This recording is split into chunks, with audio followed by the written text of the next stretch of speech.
മനുഷ്യരാശിയുടെ ചരിത്രത്തിൽ അത്യാഗ്രഹം എന്നതാണ് ഒരു പ്രധാനപ്പെട്ട ഗുണം.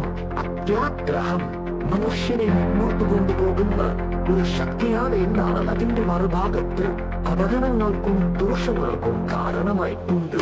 അത്യാഗ്രഹം എന്നത് നമുക്ക് കഴിയുന്ന അതിനുമപ്പുറത്തേക്കുള്ള ആഗ്രഹമാണ്. ഈ ഗുണം നമുക്ക് വിജയത്തിനും നേട്ടങ്ങൾക്കും വഴി തുറക്കുന്നു.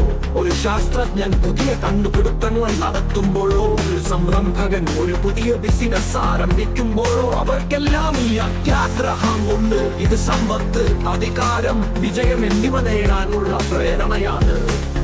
എന്നാൽ അത്യാഗ്രഹം കൃത്യമായ പരിധിയിലായ മാത്രമേ അത് നല്ല ഫലങ്ങൾ നൽകൂ.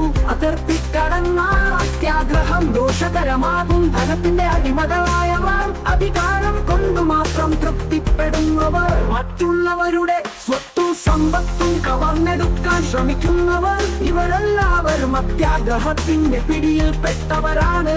ഇത് കുടുംബ ബന്ധങ്ങൾ തകർക്കാൻ, സമൂഹത്തിൽ അപ്രസക്തതയും അന്യായവും വിതറാൻ കാരണമാകാം.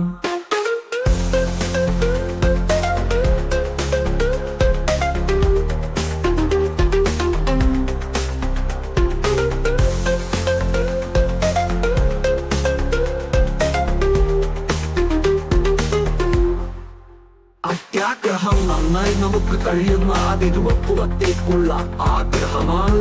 ഈ ഗുണം നമുക്ക് വിജയത്തിനും നേട്ടങ്ങൾക്കും വഴി തുറക്കുന്നു. ഒരു ശാസ്ത്രജ്ഞൻ പുതിയ കണ്ടുപിടുത്തങ്ങൾ നടത്തുമ്പോഴോ, ഒരു സംരംഭകൻ ഒരു പുതിയ ബിസിനസ് ആരംഭിക്കുമ്പോഴോ അവർക്കെല്ലാം ഈ അത്യാഗ്രഹം ഉണ്ട്. ഇത് സമ്പത്ത്, അധികാരം, വിജയം എന്നിവ നേടാനുള്ള പ്രേരണയാണ്.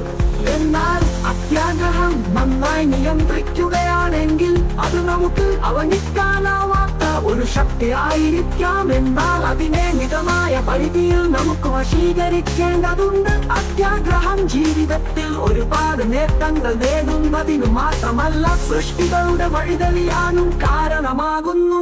അതിനാൽ അത്യാഗ്രഹം ഒരു ശാപമാകാതിരിക്കാൻ അതിനെ നന്മയിലേക്ക് വഴിതെളിയിക്കുകയാണ് നമുക്ക് വേണ്ടത്.